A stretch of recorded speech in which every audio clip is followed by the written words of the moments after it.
Yes, that's right. We are back here again. Another edition of DS9 at 9ish, or otherwise known as A Visit with the Pleasure Goddess of Ricks.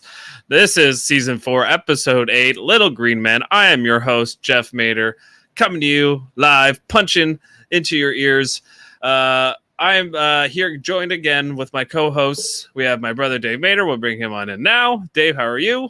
I'm doing well. I'm here. If buy poison, I'll buy anything, Jeff. So I'm here to talk Little Green Men.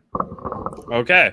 We also have co-host Jaemeel Robinson. We'll bring him on in now. Jaemeel, prayer bow to you. How are you doing? Saloosh, I'm doing okay. Okay, great. We're everything with Roswell, New Mexico. I never knew it was the Ferengi. Why isn't the U.S. government just being honest with us? It was a weather balloon. What are you talking about? Okay. And finally, our Bajoran workers, Kevin and Ashley Millard. Attention. Hello. How are you? Good. Are you mining the coal? We're ready. We're ready to talk love story. The real love story in this. Look, I don't want to do this. Disciplinary action will be taken if you don't comply. Okay. We are here talking about kind of a cool episode, guys. I kind of like, as far as Ferengi episodes go, and I know you guys are bigger fans of the Ferengi stuff than I am, but this one stands out for me because of all the real world history with the Roswell, New Mexico stuff, but also like just the Nog filling in Quark and Rom about, everything that was going on with Earth's history and what they were up to at the time. So lots of great jokes in here. Kind of first thoughts. We'll go to you, Dave. You kind of got some similar feelings as I. Well, I thought that this episode really stood out for me, for you, Jeff, in particular, because you're somebody who loves a good conspiracy theory, if you will, and the government is to be mistrusted, and they always cover things up. So perhaps the Roswell, New Mexico was aliens, and that has been shown in much science fiction and in pop culture, like things like Independence Day and whatnot. Or it was just a weather balloon, and it really was just a boring thing that wasn't to be. So, but the Star Trek, as far as the Star Trek canon is concerned, Jeff, and I'm all about the canon. This establishes aliens. Some of the first aliens to visit Earth were Ferengis and a changeling, for that matter. Right. Okay. Kevin and Ashley, first question. Is Dr. Bashir the guy Nog should be asking of how to pick up girls on Earth? No. Well, you're too kind. Okay. All kidding aside, what did you guys make of this episode? I like it. I love this episode. It's funny. I love the history of it, and the conspiracy, fitting it into Roswell is awesome. Putting that little bit in there about doesn't this Gabriel Bell look like Captain Sisko? That's amazing. Just everything about this episode is good. Even the surprise with Odo. Like the first time watching this, you don't know Odo is there or Odo is the dog. No, definitely not. Ashley, your quick thoughts?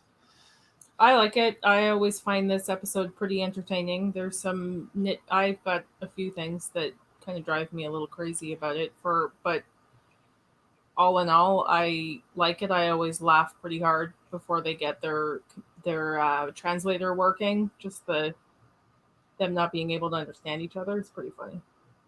Yeah. Okay, Jaemeel, what did you make of this episode as kind of a coming out party for Rom?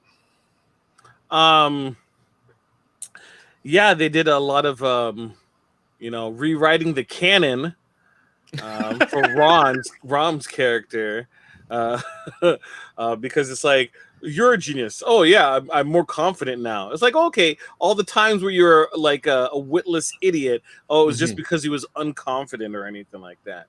So this was a rewrite to his character. What does that mean, Jeff?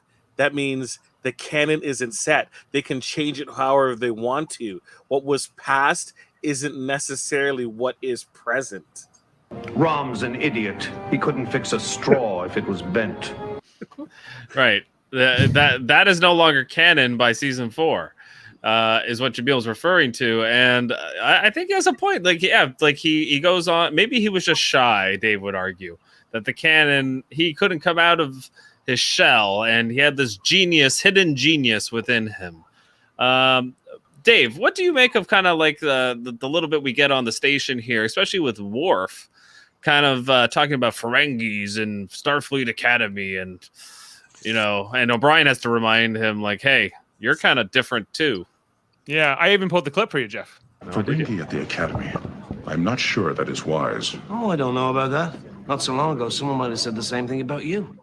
And I think it's a well put point. It's just like, well, come on, Worf, you know better. Like you've had to overcome a predisposition, a prejudice that people have about your race, and so therefore it's kind of hypocritical, but it's like in Worf's mind, Klingons are honorable and good, and Ferengis are criminals. Yeah, but like I think that he would have a better sense of like how to look at individuals as well, not just cultures and especially species in general. Yeah. But it's Worf. He's got some flaws. Okay. Kevin and Ashley, our Bajoran workers, how much did you guys love this little trip to Earth? Like when they get on, like we finally kind of get like a scene like on a Ferengi ship. That's super rare. And then they get all these like great banter between Rom, Nog, and Quark. That is really quite great. That I really enjoy, like all the stuff about the ketamine and stopping on Orion to sell it, and it's highly profitable. And then they kind of talk about like giving Rom 20%, Nog will take 10% because he hasn't done his oaths yet. Did you love all that kind of stuff? Yeah, I do. I like it. Still shows Nog as still a Ferengi. He's not been totally corrupted by the humans. Mm-hmm. Yeah, and Rom is still a Ferengi too. Like they're still about the profit. Yeah, they're still Ferengis, and they still believe in a lot of like the Ferengi culture. But I think it's kind of to show you that like Nog, as much as that's part of his life, he knows that he's gonna have to change when he goes to Starfleet. So he's kind of like getting his like kind of like bachelor party type idea with the Ferengi, like getting his one last deal done. That's the whole episode starts with him selling off all his things. So I do think that it's kind of him shedding the Ferengi culture, but kind of having one last adventure with them. I don't know about you, but I'm buying these pajamas. Selling his things. I just got to point out, I hope that tooth sharpener was washed. If not, Worf basically just kissed Nog. Yeah. It's like buying a toothbrush, isn't it? What? Isn't that like it's like buying a toothbrush effectively? Yeah. It's like personal hygiene. I would think so. I wouldn't buy one at a garage sale. Wouldn't you just like replicate one? No, those Ferengi tooth sharpeners are better than the Klingon tooth sharpeners. The Ferengi ones are just as complicated to make as blankets. Right, for the Bajoran war orphans. Right. Okay. So let's talk about like, okay, so basically, I don't know what the problem that exactly occurs. Maybe you guys can fill me in, but it just seems like Rom has to solve it with using the ketamine or whatever it's called. Chemosite. Chemosite. I keep thinking it's ketamine because it's a drug. But this is not a drug they're transporting. It's a weapons. It's like a gas, right? Yeah, it's basically like a weapon, like something you can use for weapons.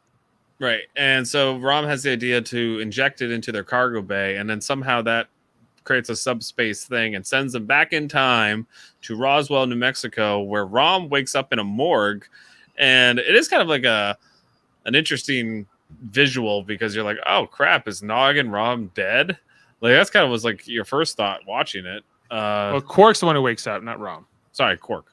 Yeah, Quark and Rom and Nog are laying on the in the morgue beside him, and yeah, he kind of just wakes up, and then that's kind of where the rest of the episode is going to take place, is like in this morgue room, which I thought was interesting. Dave, Yes.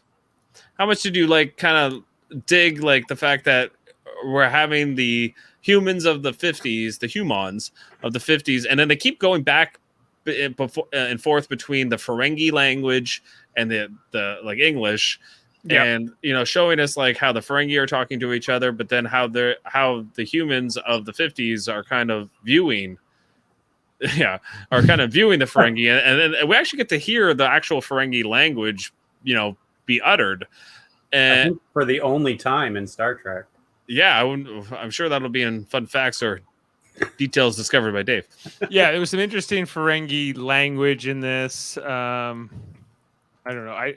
So your question is here. Okay, yeah, the universal translator. We get a lot of that's really addressed in a way that it's not done in most episodes on how that kind of works and like sort of the complicated things and like how they were perceiving the humans speaking to them too. Like we get to see both perspectives. I think that it's actually pretty well intercut and scripted in the whole sequence there. I find everything about this episode incredibly charming. I think that it's a great 45 minutes of television. Really, it's like a story you can watch. You don't even have to know anything about Deep Space Nine really to watch this episode, but of course it helps if you know these characters. And this whole once they're back in time, it's kind of easy to figure out who Quark is, Rom, Nog, Odo, and then these new characters we meet. So like we see that humanity has potential in like the characters of Garland and her and her, Professor, what's his name? You mean Agent Peggy Carter from America? Yeah, Peggy Carter, American Peggy Carter. But like then there's like General Denning and like this captain dude who are like the mistrustful, suspicious, backwards, primitive humans who aren't ready to explore strange new worlds yet, Jeff. Like those are the dreamers. Tell me about it, Garland. Imagine the possibilities. Who knows what they could teach us? A few years from now, mankind could have rocket ships of our own. We could travel the galaxy, exploring new worlds and new civilizations. Always the dreamer. That's why you love me. Yeah. Some of that stuff, okay, I do like, and some of it is nauseating. I mean, Kevin and Ashley, do you agree with me? Some of it is did not need a love story in this episode. Why? No. It's so inconsequential. Like there is no reason for it. Especially between two characters we don't care about or ever see again. It could be worse. This could have been definitely could have been worse. This could have been the Gary 7 for Deep Space Nine. So just imagine if they weren't a couple yet and they come together during the course of this episode. Oh God, yeah, no. Could have been worse. Be worse. Yeah. So, but yeah, some of that dialogue just feels forced and not necessary, and kind of tries to make us feel like only they are the proper dreamers and going to get them toward the Federation that we know, and everyone else in the room is just a numbskull, government person, which I get the point they're trying to make, that there's only a few good people in the government and most of the people are bureaucrats and don't dream and just warmongers. Or warmongers. Yeah. And so, and kind of view, even communicating with aliens as they always have to get their guns out and they're always nervous and they're always worried about safety. And they're not really thinking about, just the basic first contact things that even Star Trek teaches us that the Vulcans will do with humans, for instance. We'll go to you, Jaemeel. Like, how much do you kind of dig the way like the Ferengi handle this situation, especially Quark, kind of using the leverage that Nog gives him as in information of the Russians and all that kind of stuff? How much you kind of like that stuff? I think you guys are a little bit confused. I'm not a big fan of this episode. Oh, yeah. This is a love fest. You totally skipped me over at the beginning. asking me about. Oh, sorry. Like, I just assumed everyone liked the doesn't episode. read the room. He doesn't read the room. I didn't read the room. All right, so you don't like the episode. All right, that's good. We need a different point of view. I don't normally love the Ferengi stuff, but I want to hear what you have to say. It's not necessarily that I don't like the episode. I pretty much remember that I enjoyed this episode, but watching it tonight, I was like, man, I kind of wish I skipped this episode because I didn't particularly care about anything that was happening at all. I didn't find it that charming. I found it kind of nauseating in terms of some of the characters. And outside of the occasional Moogie, I want my Moogie. I didn't really laugh that much. It's not to say that it's a terrible episode. It isn't. It could be worse, but I think it should have been better. Okay, and so what's your main criticisms of the human? Like, we already kind of got to the love story stuff and why that's nauseating, but what from the Ferengi, especially the Quark, Rom, Nog, as far as like them trying to figure out this situation? Like, do you just like it's just kind of like I have seen this whole thing like on a multitude of shows. Yeah, so many shows have done this exact same episode. It's infuriating if you stop and think about it. And I just kind of feel that I don't know, that they left some money on the table. It's so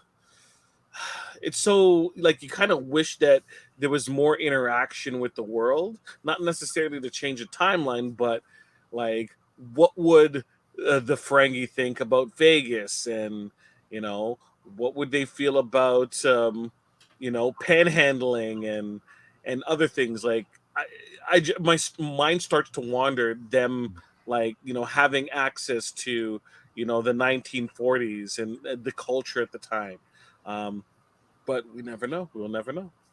Yeah. What year is Roswell? Is 1947, 48? Yeah, 47. That's what I thought. Okay. So it's after World War II, but just barely. And I think there's a lot of things, like you're right, Jaemeel, that a lot of different shows have done this where, and aliens go back to the Roswell or just after World War II time, but there's nuclear weapons.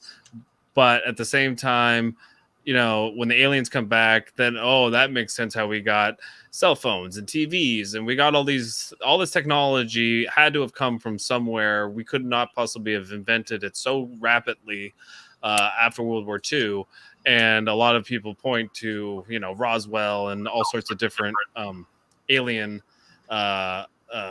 encounters, I guess, as evidence for how we are communicating right now, guys. It could not possibly have been humans, is the theory. And these type of stories kind of try to enlighten that. Kevin and Ashley, we'll go to you quick. Do you kind of like the way Quark deals with the military here and kind of, tells them, stop with the tobacco and the atom bombs? They're like, how do you know about atom bombs? Do you guys kind of like Quark in this episode? I do. I like his astonishment that we irradiate our atmosphere. It's a really good moment. And then if they'll eat poison, if they'll buy poison, they'll buy anything. Yes. Yeah. Yes. And it shows how Quark thinks. And I have a question. Is Quark actually a supervillain? Yes. Because the first thing he thinks of is taking over the entire galaxy. He kind of not unlike Loki. Yeah. Right? Like Loki goes back in time. Like his first instinct, I feel like, would be the same. Like, how could I become the kingpin of this situation? Not even like he's not even worried about getting back to his time. He's like thinking about how to best control this one. Yeah, he is ready to leave everything he knows behind to conquer the galaxy, and the only way he knows how, through profit. I love the line where he's like, I know all about you. Baseball, root beer, atom bombs. Baseball. Darts. Yeah. Darts. Atom bombs. It's quite a fascinating culture you humans have here. Yeah. Just Dave, seeing as you played the clip, do you think Quark is a supervillain? To answer Kevin's question. Yeah, like kind of, yeah. I think like watching this tonight, you have to root against Quark all the time, and his place as a lovable rogue is always like this thing I struggle with because he's like a main character on a Star Trek show, and he's like one of the good guys, but he was considering like changing all of history to give the Ferengi like warp technology centuries before like the Vulcans would have it, and he's like willing to like this is like big stuff, like this is a big deal, and he's willing to go for it if he can get away with it, which I guess is consistent with who he is, but it's you're like the fact that he's arrested at the end for like the chemosite smuggling seems like the least of like his offenses. Yeah, and he also says like to our Peggy Carter, he goes, "There's something about that female I just don't like. She's so cheerful." Well, it's just like the Federation. Bond right? getting his rocks off. Oh yeah, yeah. I'm just saying his reaction. She should have assumed that something was up. It's very confusing, really. Okay. Quite disgusting, actually. Okay. Where to go? You guys got anything like kind of crossing your mind here, or that you want to bring up, or another question? Well, Dave, do you got something? Sure. I think that I hear Jaemeel. This isn't as good for you, but for me, it really was. I was like, this is a really smart episode. I think it was like its place in the season is very interesting. I think because the only thing I think is a little bit of a downside for me is that they did past tense, and then this is basically their version, like a season later, where they're going back in time to not the 21st century, but the 20th century in this case, to another historical event. But that was one where Cisco and Bashir and Dax were trapped in time, and then the Defiant had to save them, right? So like in this case, it's a much quicker story. It's a little bit paint by numbers in terms of a Star Trek time travel story. Except it's got this twist that we're following Quark, who's like this guy we're rooting against. I guess Odo is the other main character who's in the background at the end here, who's there to stop him, but barely in the episode. But barely really in the episode, right? And I always love like seeing him at work. I think like some of his acting, Armin Shimmerman in this episode is really strong. Maybe some of his best. I really love this exchange with him and the general. Quark, you might be some kind of Martian. Ferengi. Whatever. But the more we talk, the more you remind me of my brother-in-law. Is he a businessman? He's a car salesman and not a very good one. And he's nothing like me. Yeah, there's a lot of great, the way it's written, the motivations from each character make sense. Even the general, that's what a 1947 general probably would have said. And that's probably, it kind of lines up. It doesn't seem out of the ordinary. It doesn't seem overly hokey, which it very easily could have. Actually, I do find the couple hokey. Yeah. But not the general. I find the general written well. Spot on. Okay, what about it? He also talks about President Truman a lot, Jeff. And I know you're a U.S. history buff, and he's not maybe one of the worst presidents, right? Like historically, some people consider him one of the best, and some people consider him one of the worst. So he's okay. So he's controversial, for sure. And so if aliens had come to the United States while he was the president, what do you think would have happened based on what you know of Truman? Well, I mean, I'm not a big UFO person, but there's evidence, where people talk about this, that, he was sort of, making decisions, or that this would have kind of happened if UFOs occurred and did happen in Roswell. What would have happened, or what did happen, I guess, if you buy the fact that it did occur. I don't know. I don't take him as an overly, I think he would have been a lot like the general that's depicted. Yeah, you think that's like exactly kind of historically speaking, because we sometimes look back at certain presidents, go, well, Nixon would have done this, or Kennedy would have done that. based on what we know of their character or sort of like the track record of decisions. So, but and Truman, I know, is the guy who just dropped A-bombs on Japan. Truman is the guy that literally listened to some of his most warmongering generals that said, "Hey, we should drop these atomic bombs. One, to not only stop the war, which the war was far from over. It was going to be over anyway. Like they had firebombed Japan incessantly. They just weren't surrendering, but they would have within months. And second, he also dropped the bomb because the general said it would be a show off to Russia and basically like scare them, and so to start a new Cold War or like a race, as far as like an arms race, So this again, I think he would have acted a lot like the general is depicted in this and kind of just went, yeah, whatever, okay, right. Whatever, and I just think like historic context might be important too, because 1947 is like the year that this episode takes place in, outside of like some of the early stuff in the episode where they 2372 before the time travel. And so World War II is pretty fresh, just ended. The Holocaust and A-bombs and all these things have gone on, and the Cold War is pumping up.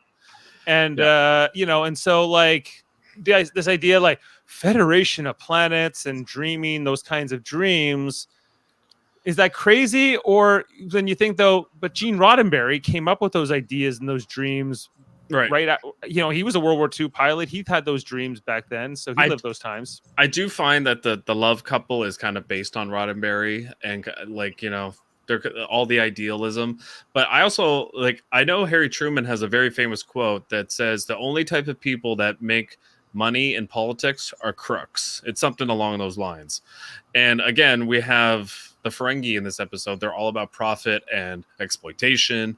And what is the American system now? That's their big giant exploitative empire, that goes around to all sorts of different countries all over the world and takes the resources and doesn't care about misery, which is very much like the Ferengi. The Ferengi are based off the Rockefellers and all these giant kingpins of the 1920s and 30s, and that kind of sprung World War II, and then what happened after it. So there's a lot of parallels. I think it was very smart to use the Ferengi in the Roswell story.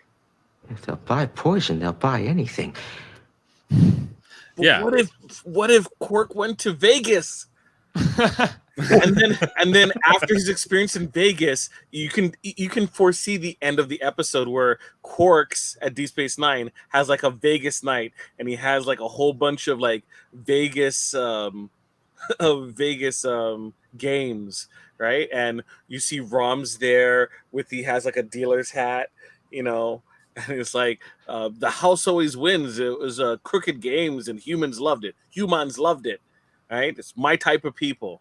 Right. And then for a brief period of time, Quark becomes like obsessed with American history, but only about gambling. Right. That was if I was writing like a subplot arc for Deep Space Nine. How is Quark just going to walk around Vegas? Like, you can't just stick a knit cap on like Spock. They had like a freak show or something, or an oddity show. I feel like him going to Vegas would just be people seeing him and then screaming and running. I would love it if he went to Vegas and was disgusted at how primitive the games were.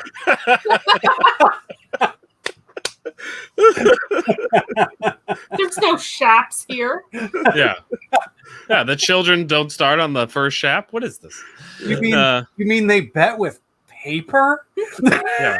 No, they have the chips at that point. So dollars. Never heard of it. Plastic? Not even platinum? This isn't platinum. If Quark was in Vegas, he just would have been like, he would have overthrown the mob and just been building the flamingo himself, and all that kind of nonsense. I think that would have been fun, but I think also they did some of that kind of stuff a little bit more with Nog and Vic Fontaine or whatever. Later on, is that his name? Right? Did I get the name right? Yeah. So, see, if they did it now, we wouldn't have Vic Fontaine, and we would have skipped that whole mess. Quark could have walked into Vic's place and gone, "Oh, not this again." Right. Yeah. Okay. So, I get Jameel's point. Is more like there was this. They could have done more with this. There could have been more originality, a funner story with Quark in a time travel story on Earth.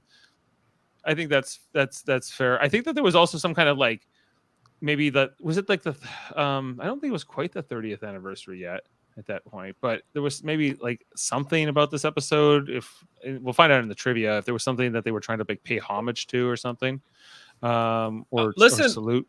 I was just kind of looking up Truman a little bit here, but listen to this. Who does this sound like from the episode tonight? Truman was a very hard worker, often to the point of exhaustion, which would leave him testy, easily annoyed, and on the verge of appearing unpresidential or petty.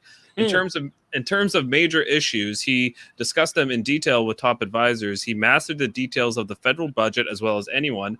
Truman was a poor speaker reading a text. However, his visible anger made him an effective stump speaker, denouncing his enemies as his supporters hollered back at him, "Give him hell, Harry." I don't know. Who do you think it sounds like? Well, like a little bit is Quark, a little bit is Rom. You know, look at Brian sprinkled in there. Anger and some Odo. And a little bit of Odo. I think, yeah, like kind of like we saw a lot, and Worf a little bit too.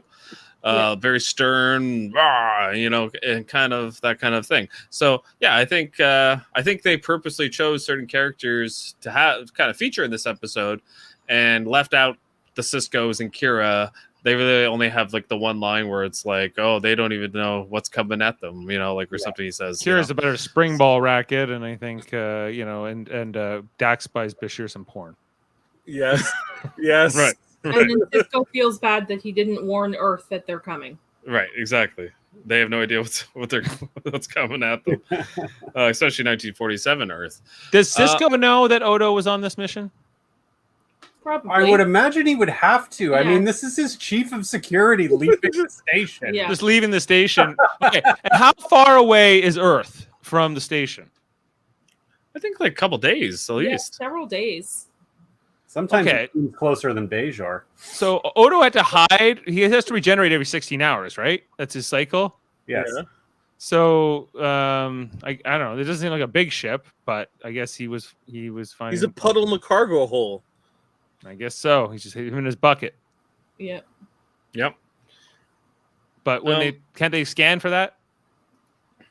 I don't think. Again, I think only Rom might have been able to scan for that. I don't think he was paying attention to them because they were too worried about their own profit. They can't. He explains it in a previous episode that if he's a rock and you scan him, you will just see a rock.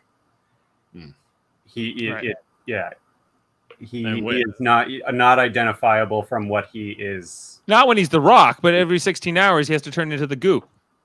For how long? Sure. For 16 hours.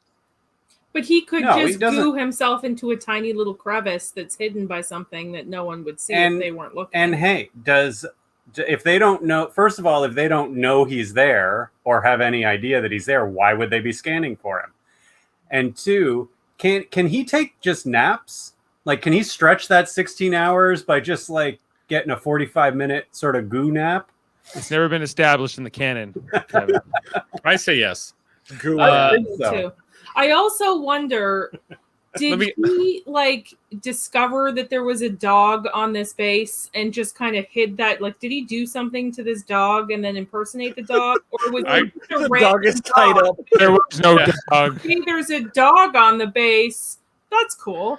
They should have in the room with them when they were watching Quark wake up, and nobody asked whose dog is this? What's with the dog? They should have had a scene. Out of here! What? How does Odo even know what a dog looks like? There's never been one on the station. That's why I think he saw a dog and was like, "I'm going to murder this dog and impersonate it." They should have had a scene in this episode, where they just showed the dog like in a kennel or tied up or whatever, like Jaemeel was saying, like tied up. Oh, hey, buddy! And it's like that was a real dog. Oh my god! It died of natural causes. I love being a changeling. All right, second question, Dave. This one's for you. If in Lower Decks they established that Odo could have a goo nap, would you then consider it canon? Ooh, goo nap. Maybe if Shax brought it to me, only then. I think if he said something like "your paw is weak" and it disgusts me. Hold on, now I have to play it. Yeah, of course. Where is it? I can never see it. What do you need? Just Shax. Your paw is weak, and it disgusts me. Yeah. Yes. But you sorry. didn't answer my question. What was the question? I said in lower decks, yeah, like you said only if Shax did it, but would you consider it canon? Yes, I would. Yes, you would. Would you? At least no. I would consider it a joke. Good naps for all. Good naps for all. I wouldn't consider it at all. Thank you, Kevin. Jeff, I strongly suggest that you you look further into goo naps. Maybe a quick Google search. Why is this any more like credible as canon than any lower deck stuff? Is my question. Because like here they basically changed the timeline in a pretty significant way, but nothing when they got back, nothing was different. Canon doesn't matter. Change it. They didn't Canon, change it. of They course were canon always matters to the me. Don't be Roswell silly. aliens. Yeah. Canon doesn't really matter when it comes to these wonky time travel episodes, Dave, because like, yeah, it's like, okay, every time they go back in time, it wasn't already that way. It's not like whatever happened in Lost. It's every time they go back in time, but then it diverges into a new alternate 1985. And because like they show it at the beginning of the episode with Gabriel Bell and they show Cisco. Oh, look, doesn't this guy look a lot like Cisco? And Quark just says all humans look alike. But Gabriel Bell did look different, you know? So, and they show that in the original past tense episode when they look him up. You know, so and so like this is the whole point that canon is ever changing because that's how writing works because they want to be able to save their ass and not have sticklers kind of come at them and go, I'm a stickler for the rules, and I'm going to tell you Star Trek writers, you got to keep your canon going here because you know it's very confusing when we don't. I think they should do a what if version of Star Trek. Sure. Like I think like I like what Marvel's doing, like how they're splitting off their realities, and you can have everything under the sun, you know, in that context, right? But if you have a certain universe with certain established things, I think it's okay to retcon certain things. I'm okay with retcons, therefore canon can be intact. I feel like retcon is just like a band-aid on a bloody ulcer. It depends on what we're talking about. It depends on the example, right? Like, you know, if you're like last night on Star Trek, our Live Long and podcast, Monday nights, we talk about Star Trek, the original series, in case you didn't know. Ashley, you were there. And we talked about, you know, Turnabout Intruder, which is the final episode of the original series. And that one, they're like, women aren't allowed to be Starfleet captains. And it's kind of like this thing that Roddenberry had to kind of apologize for and regretted putting in the script because it's very not Star Trek in 23rd series. And it was so progressive of a show at that time to have sort of like this weird thing that they threw into one line of the show. And so therefore we're like, well, we can kind of say like, that's not really true. Like, I don't think that was actually the rule that Starfleet would have at that time. And so that's a retcon. You go, it's just kind of... Well, they retconned it with Enterprise and then Discovery because female captains in both. Yeah, we saw Georgiou, and she's obviously a female captain before, so it's retconned out. Yeah. So therefore, almost it's like not. Canon doesn't matter whatsoever. They're just trying to make an interesting show. It depends what we're talking about. Like for me, like if you say like okay, like this is what. Vulcan, like the planet Vulcan doesn't have a moon because Spock says that in an episode, but you're saying, well, we don't care anymore. Now Vulcan does have a moon. And Spock said that in an episode. Then that's infuriating. Vulcan doesn't have a moon. I don't know why one thing's infuriating and another thing isn't. Yeah, well, they could just add one line. Hey, did you see we bought a new moon? We just moved it over. Yeah, well, that's speaking of buying things. That's what they kind of make that Nog says. Can you believe that the humans did this in just under 5,000 years, and they never even had money for this long a period of time? It's like the only way we ever got warp drive is we bought it. You know, like all these different things that the Ferengi talk about, and Quark kind of still says like, oh yeah, but we're better than the humans. But clearly they're not in this Star Trek universe. The humans have a much faster network and. Just they're superior as far as they're technologically, and they keep making the joke and to Quark says to Rom, go faster, faster, faster in this episode.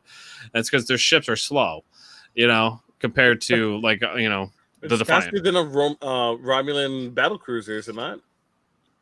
Well, those are slow though.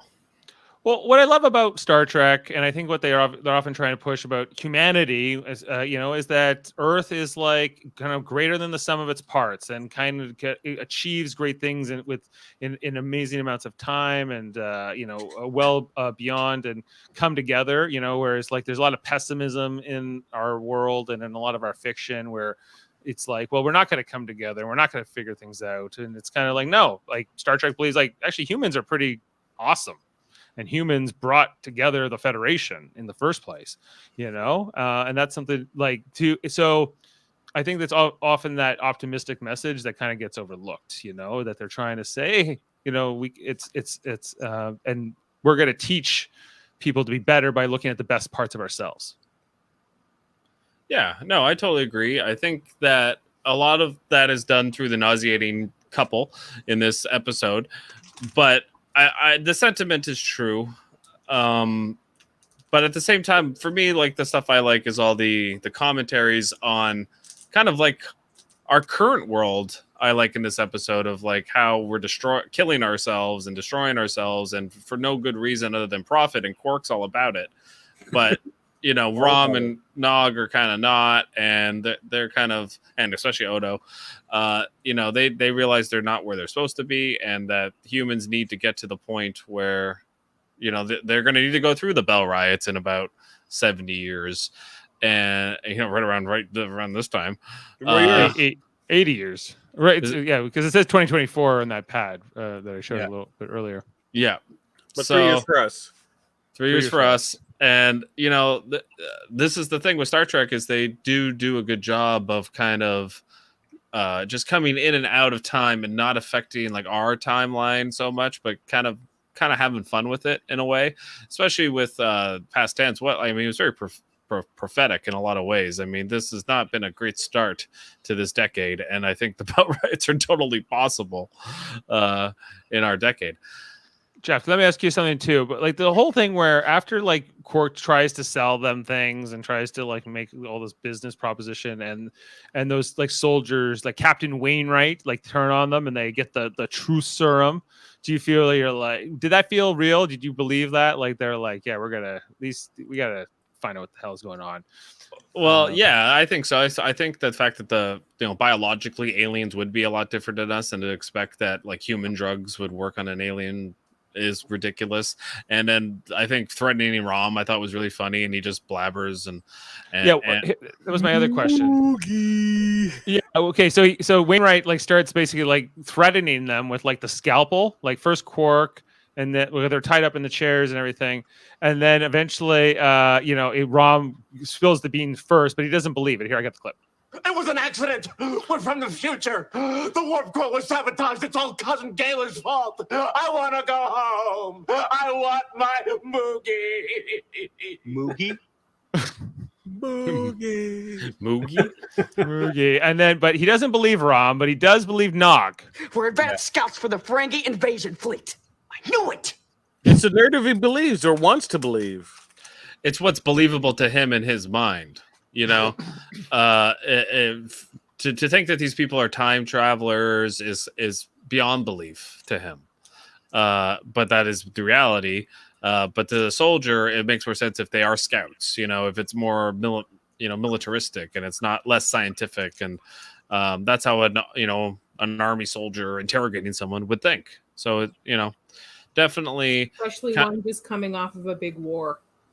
Yeah, exactly. Yes, maybe the biggest war especially in recent human history, especially world wars. So yeah, that little war, World War II. Yeah, where literally all of Europe's destroyed, millions had just perished, and I guess you would be a lot more defensive, especially with aliens. I get where all the kind of motivations make sense in this episode, so it's hard for me to like criticize it, because I think that's kind of like the enjoyable thing about this episode is that when watching it, you're kind of like watching it from the alien perspective, which is very rare for a lot of shows that deal with this. Like a lot of the times it's always from the United States military point of view and how they view this. And I kind of liked that we got to view it from the other side. Mm-hmm. Yeah. Jody Simpson, I got a comment here. Awesome episode. Top 10 DS9 episode for me. Such a fun episode. I mean, that's very positive, Jody. Where's the real Jody, and where did you? Jody likes certain types of things. You just got to get the right things for Jody. I know he does. Yeah. Yeah. He likes things more with military stuff, I find too. So. Oh yeah. Hey, this episode's a lot of fun for me. And it's what's missing in this episode is Alexander, is what you're telling me. Yes, Alexander, and if Alexander became like Captain Klingon, I think that would kind of complete this. It has the Captain America vibe going for it. Winter Soldier. Maybe if Alexander showed up with a metal arm, that would have been something. I don't know where you're going with this. And then Quark goes, "I'm gonna get that arm." Yes. I'll get that arm. I think Quark is like the Rocket Raccoon or whatever. So do you think that they're believing Quark and they're ready to deal with Quark until he asks for a couple of million bars of gold?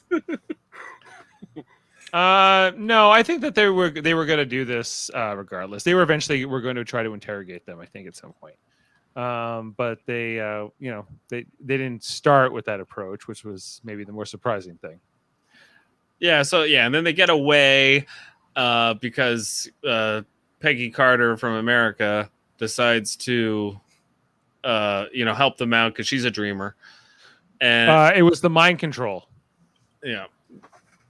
And so she convinces the MPs to get distracted, and she brings them through, which never would have been allowed, by the way. One person, if it's something this top secret, especially if they're having a whole explanation to the public about a weather balloon, and I love the line in this where it's just we had to make something up, which is probably somewhat true in reality of what occurred, but we don't know. Yeah, so I think there's a lot to like in this episode. I definitely enjoyed it. Okay, the one thing I do have a problem with this is always what they do in time travel stories. It's always the same. It's, well, maybe if we just recreated the exact way we got here, then we'll exactly go back to the exact date and time we left.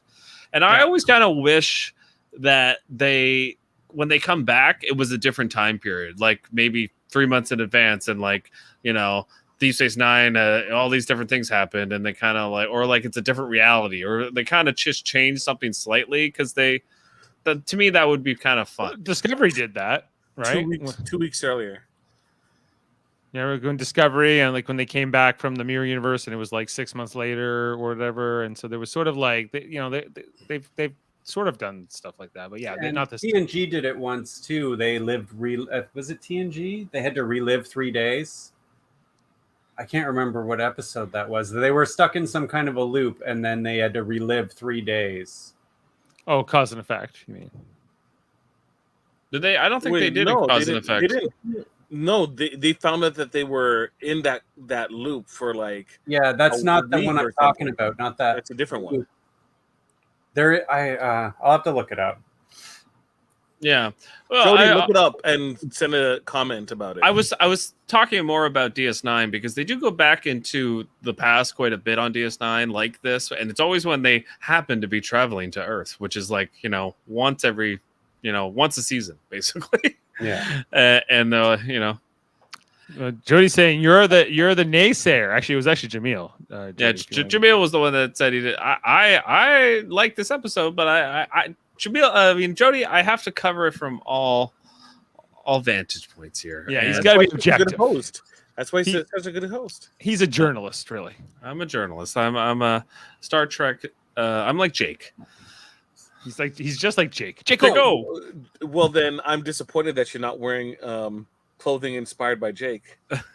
We finally got. Speaking of Jake, it's been 8 episodes. Oh, it's been since the Visitor since we've seen Jake, which we saw Tony Todd a lot more than we saw Sarah Lofton, and this is his first episode since then. Why? He's barely okay. I did have that thought tonight. I was gonna bring it up and then I forgot to write it down. But I'm glad you brought it up. Jaco. Yeah, because I was like, why couldn't Jake have been on this adventure with them? It's a good question. Like, why is Jake always kind of like left out, or if, like I don't get why they didn't use him more. Well, Jaemeel, can we go to you like just quick? Okay. Just imagine if he was in this episode and he was found with 3 different aliens in 1947. Yeah, not good. Yeah, not good. Ashley, please continue. Quark would never have allowed Jake to come. He was smuggling. He wouldn't have allowed the son of Captain Sisko on the ship and to just bring him to Orion after they dropped off Nog. He'd get caught. Right. Jake would go. As soon as I got back to Deep Space Nine, Jake would be like, "Hey, Dad, we stopped at Orion because Quark was smuggling illegal stuff." Yeah, I met a young girl named Tendi. Yes. What was her name? She had a mistress. I forget her name. She's the. Hold on, I'll find it. She's not my type because she's not an older woman. Tandy's cousin. Anything for you, mistress of the winter constellations. Yes. Okay, so I think that's about it. Other than if brother, if you have anything else to go on here. I do. Such as. Remember that, brother. That was it. Yeah, he's kind of like Hulk Hogan. Brother. I don't know. I wonder if what's the guy's name that plays Rom? I wonder if you kind of based him on a WWE character. Max sometimes. Grodenchik. Yeah, I want my Moogie. Yeah, Max Grodenchik. Yeah, so I think that's all we have to say about this episode. But I enjoyed it, and I especially enjoyed the real world 1947 history that they bring into this. Dave, can we get to rating? Should we do fun facts first? We should do some fun facts, Jeff. Let's get it. Let's no Jake equals a better episode, according to Jody. He says. Well, the time that's true. Not the visitor. I mean, the visitor. But it's good once he's out. When it's Tony Todd. Yeah, the good scenes are without. I agree, but Sarah Lofton is still good in that episode for me, sure. and I think he does. Without him, I don't think the episode works. So I just think if they had just done pure Tony Todd in that episode, it still would have been good. But I think Sarah Lofton kind of like grounds it. Yeah, and you need him in that episode. Okay, just one quick. I'm bringing it up, guys. Sorry. Okay. We're going to get a second chance. Yes, and I have a second chance here on Double F with Jeff. Okay. So, we got quite a few fun facts coming at you. Okay, so yeah. This is the first episode where entire sentences of Ferengi language are heard, but it would not be the last. The producers requested a Megan Gallagher type for the role of Nurse Garland. They mean Peggy Carter type. Upon hearing about this, her agent contacted them and said that Gallagher might be able to do it herself. She was then offered the role. So they were like, get us someone like that, and they're like, why don't we just get her? And they were like, okay, good. Right. And what did she had been in a show called China Beach. Oh, China Beach. Pacific Station. She was on the Larry Sanders Show. Always a good one. And then, yeah. Oh, that's who she is. And she's actually been in a few different episodes of Star Trek. If I can just bring this up quick. Oh, it's always so hard to get. There are a couple of her other roles. She was in the Invasive Procedures episode, if you remember, Jeff, an earlier D Space Nine episode. Was that a Dax episode? Or? That was the one where John Glover? Yeah, she the lover of John Glover? Yeah. Oh, okay. And then he got joined, and then he wasn't so into her anymore. Right. And she was also in the Voyager episode Body and Soul as Jaren. So she could have been any one of 50 alien species on Voyager because they just gave her some sort of weird nose ridges. Fork nose, or a downward fork nose, or a spoon nose, or maybe a knife nose. You never know. what kind of nose you're gonna get. What kind of nose you're gonna get on Voyager? But you're gonna get one. The Delta Quadrant is dominant with no freaky, funny little noses. Okay. This episode is a parody of a 1950s science fiction films. All three of the major guest characters were named after actors who appeared in such films. Number 1, Dr. Jeff Carlson was named after Richard Carlson, who played Dr. Jeffrey Stewart in The Magnetic Monster from 1953. John Putnam in It Came from Outer Space, 1953, and David Reed in Creature from the Black Lagoon, 1954. Number 2, Nurse Faith Garland was named after Beverly Garland, who played Vera in Swamp Woman, and Claire Anderson in It Conquered the World, 1956. And number 3, General Rex Denning was named after Richard Denning, who played Mark Williams in Creature from the Black Lagoon, and Rick in The Day the World Ended, 1955. By the way, this actor that played the general, I have seen him in a ton of different things. Do you guys know what he's from? He always plays a general, or he often would play a general or some kind of soldier. I think like Austin Powers. He's also in Napier, the Blues Brothers. Yes. He's also in Russ Meyer films as well. Yes, he's in many Russ Meyer films. He's in The Silence of the Lambs. His name is Charles Napier. Yeah. He's also in this. Yeah. Yeah. He's awesome. He's awesome. It's that guy. He's Space Hippies. He's Space Hippie. That's who he is. That's why I recognize him. He's the band leader. Yeah. Okay. Now I'm okay. He's pretty awesome. Yeah. Just he's been in lots the of wide things. selection of roles he's done. And look at that outfit. Yeah. That is an outfit. He died 10 years ago. Rest in peace to Charles. By the way, I don't know if you guys heard. I know Dave heard, but Norm Macdonald died today. Yeah. And I just want to say that sucks. And he was one of my favorites. He's a legend, or was a legend, and it's sad to see him go. It's a tough one. Okay, back to the fun facts.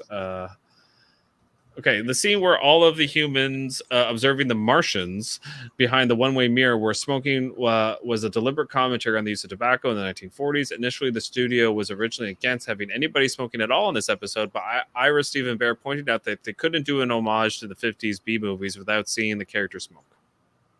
Right, So I think that smoke at the same time.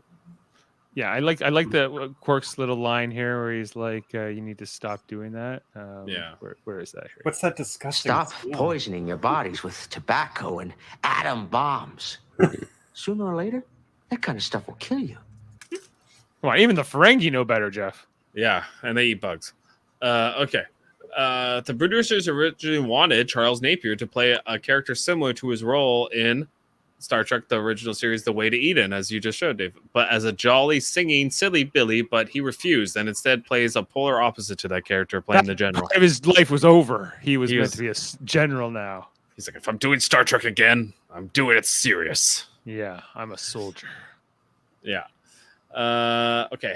There's a Hangar 18 reference. Jeff Carlson tells the Ferengi, come on, your ship's in Hangar 18. Part of the Roswell story is that the downed spacecraft was taken to Hangar 18 at Wright-Patterson Air Force Base to be studied. There was even a movie called Hangar 18 from 1980, which was directed by James L. Conway. Guess who the director of this episode was? James L. Conway. What? Jeff, do you know what the phrase "little green men" refers to? I don't know, but I'm sure there's a detail discovered by Dave that's going to give it to me. Well, I can give it to you, Jeff. But I don't have the details discovered by Dave Banner ready to go. But I will read this to you. The phrase "little green men" refers to masked soldiers of the Russian Federation in unmarked green army uniforms carrying modern Russia military weapons and equipment who appeared during the Ukrainian crisis in 2014. So, but that's only since the Crimean thing, right? Why do Little Green Men in terms of the X-Files context, which would have aired a bit earlier than this, 1994? I feel like it's a play on like the Ferengi being like little green men as far as money. Like green is the color of money. They were also wearing green too. They were wearing green, okay. And I don't know, I just feel like it's a play on like that's what they're interested in. They're kind of little green. They're all men too, Nog, Quark, and Rom. But weren't all Well, like it is, Martians? It is a thing in X-Files where they do say little green men, and then Mulder corrects and says actually they're gray. So Right. it's a play on people, the green Martians and just that aliens coming down are green. But they're not actually, they're a different They're not. color. Yeah, okay. But that was already a term in the vernacular before that. It was, yeah. Yeah. Okay, based on an infamous conspiracy theory from American history, which popularized alien literature and film, in 1947, civilians from Roswell, New Mexico, claimed to have seen an unusual flying craft, which then crashed and was seen to contain bodies that didn't look totally human. The government reported the object as being a weather balloon, but popular culture, inspired by the H.G. Wells novel War of the Worlds and its then recent radio adaptation by Orson Welles, believed the craft and its occupants to be from an alien planet. The most likely possibility is that the spaceship was a secret airplane on a test flight, and the alien corpses were crash test dolls. But the alien mythology surrounding Roswell and the nearby map coordinate Area 51 has never completely died down. Alien-themed businesses and events are common in Roswell, and the X-Files and the Independence Day are among many Roswell-inspired works produced concurrently with Deep Space Nine during the years leading up to the 50th anniversary of the sighting. So that's kind of why they made this episode, and that makes a lot of sense. It does. There's a quote: "All I ask is a tall ship and a load of contraband to fill with it," is a paraphrase by John Macefield's famous poem Sea Fever, which includes the line, quote, "All I ask is a tall ship and a star to steer her by," which is also the quote of the USS Defiance dedication plaque. It was also quoted twice by James T. Kirk, in The Ultimate Computer and in Star Trek V, The Final Frontier, the movie nobody talks about. Rightfully so. Star Trek 5? Row your boat. Yeah, they're climbing up Capitan, okay? Okay. At 2341, Nurse Garland says, quote, "A few years from now, mankind could have rocket ships of our own. We could travel the galaxy, exploring new worlds and new civilizations." This is an homage to the opening voiceovers in both original series and TNG. Dave. Yes. There's a 47 reference. Yes.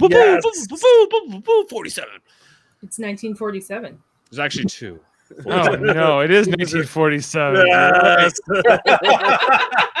You didn't even let me get to it. You beat me to the punch. Inside joke. Use of the number 47. The Ferengi travel back in time to the year 1947. This inside joke started. Don't hail me again. Oh, geez, that's going to be okay. This inside joke started when Joe Menosky became one of the story writers of The Next Generation. Menosky infected other Star Trek writers with an enthusiasm for the number 47. The number 47, or its reverse, 74, appears in almost every episode in some fashion.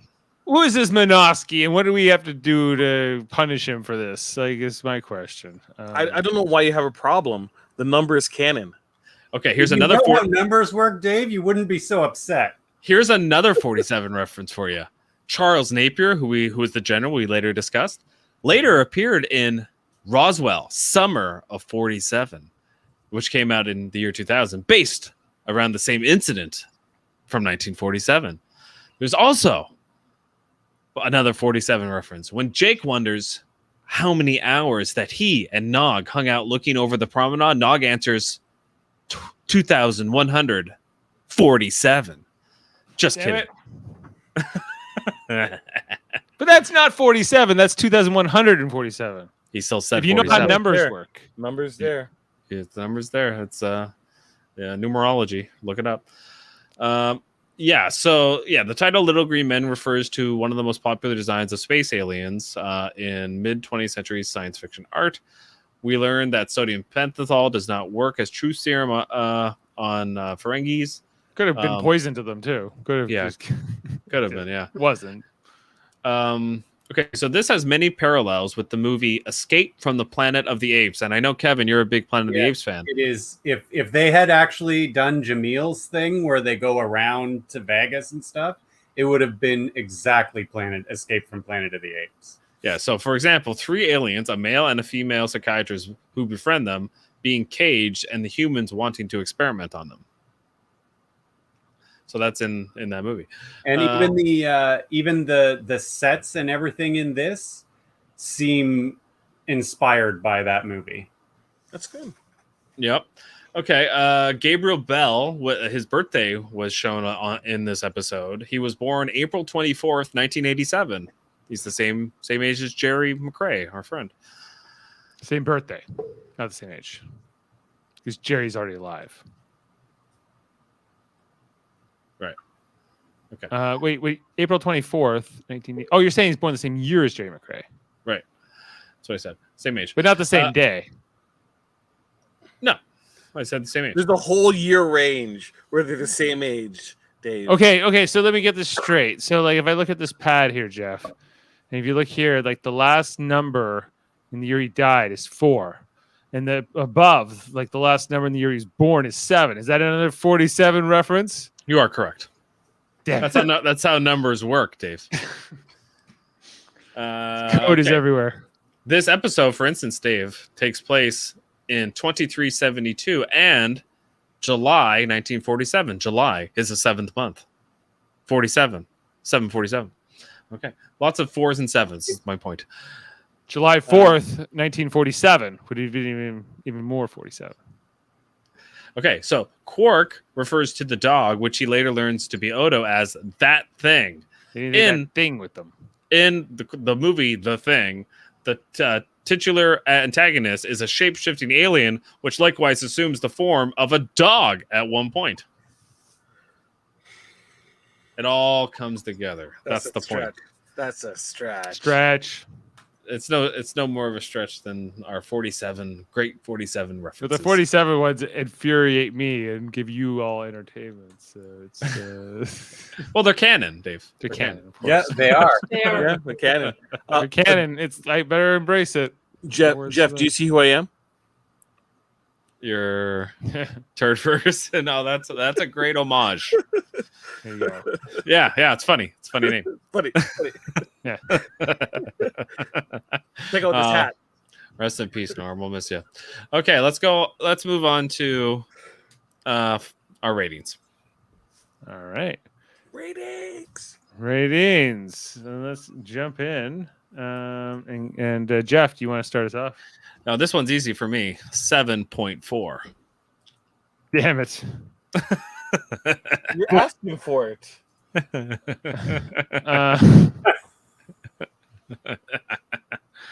I'm going 9.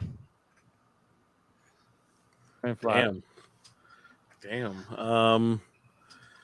I'll do a 7.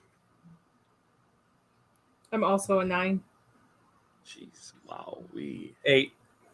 Wowee. Okay, so that averages tonight at 8.1, which and 8.6 on IMDb, which was this is a very highly rated episode compared to some of the other DS9 episodes, and pretty much a little bit below average because we've had some pretty big episodes in this 4th season so far, but yeah. And just to give credits, James L. Conway, as mentioned, was the director. We had Tony Marbury and Jack Trevino as the story writers, and then Ira Stephen Baird, Robert Hewitt Wolf on the teleplay. Okay, and the other thing, too, is it says this aired November 15th, 1995, right? And the episode before it, which was Starship Down, only aired 2 days before it? November 13th, 1995? It might have been like a Thanksgiving thing. That looks about the time of Thanksgiving. So maybe they did a double run before Thanksgiving and then took the next week off. Well, yeah, because it would have been like they aired one on Wednesday and then another one on Sunday or something like that. I just want to check that, fact check that. If the that's 13th was a Monday. Yeah, Little Green Men was on November 15th, and then Starship Down was on November 13th. But they had like 2 weeks off in between Rejoined and Starship Down. So I don't know, something was a lot of times they like, especially it's like, didn't this air on CBS? And if CBS had it's syndicated first run, right? So it's if CBS, like if that's right, like they probably got it out of the way of the NFL would be my guess. Yeah, November or something. There was something else going on at that time that maybe the Olympics. One of their ones may have been preempted by something. Yeah, something was preempted, so they had to I don't think a lot of people saw Starship Down. Probably is also the truth because it probably didn't air at the right day. Well, they didn't miss much. It wasn't that great. Yeah, we gave it a 4.6. We didn't like it. Yeah. What do we got next? Next, we have the Sword of Kalis. One of the first Worf-focused episodes of season 4. It's again another adventure story with, isn't it Dax, Worf, and somebody else? Doesn't Quark. and Quark? Yeah. So yeah, that'll be fun. And then after that we get our man Bashir. So we get kind of like a good little run here of individual character stories, which I think DS9 did better than almost anybody. So yeah, that'll be fun. Dave, what do we have, brother? What do we have coming up? What do we have coming up on not only Live Long and Podcast, but also Super Mario Bros. Podcasting, Trivial Debates if you got it. I don't know. Maybe some of our friends' podcasts you need to plug as well. Punch it. Punch me a hole. You got it going. Here we go. So on so as mentioned earlier, we had Monday nights. We do Star Trek the original series. We only have 6 or 7 episodes left in our run on that. So we've been watching them all and not in order. So if you ever want to check out original series and our companion podcast, it's probably there, except if it's one of those 6. You can check that every Monday night. Ashley's been joining us on there, and along with Jody and our dad and Adam Woodward. And then on Thursdays, right along with our second cousin, Davin Scalehorn from Locutors of Trek, his own Star Trek podcast, what he does with his friend Dave. We're talking about Lower Decks season 2 as we continue with this episode coming up this week, if I can recall what it's going to be named. It's called The Spy Humongous. And so Jeff, Jaemeel, and Davin and I will be talking about that at 7 p.m. Eastern on Thursday here on Live Long and Podcast, all our different channels. And then what else am I forgetting? Then after Star Trek Lower Decks wraps, Jeff, you're hearing this news here first. We have our panel set for the show that comes after that, which is called Star Trek Prodigy, which is going to start airing on October 28th, which is going to be on Paramount Plus, but also in Canada. It's the new children's show, Nickelodeon show for Star Trek. And Jessica Chan, as well as Davin Scalehorn, will be joining me on that to talk about that show. But that in 3 weeks later, we will have Star Trek Discovery season 4 starting, which I'll be covering with Adam Woodward and Michael Chan. So I'm keeping the Chans busy on different Star Trek shows, and and then Star Trek Picard eventually, which I know Jody will be back for. I don't think anyone's more excited about Star Trek Picard coming back than Jody. And Strange New Worlds. Strange New World. I haven't quite figured out. I haven't actually registered when that start date is for that new show, but they are working on that as well. Or they have been for a while. Shouldn't your dad do Strange New Worlds? Maybe, but can I get him to do it? And is that the show? Get him to watch it. The only show I really want him to get him to watch is Next Gen. I feel like if I get him to watch Next Gen, then maybe he'll watch other shows. But I always thought that was the gateway.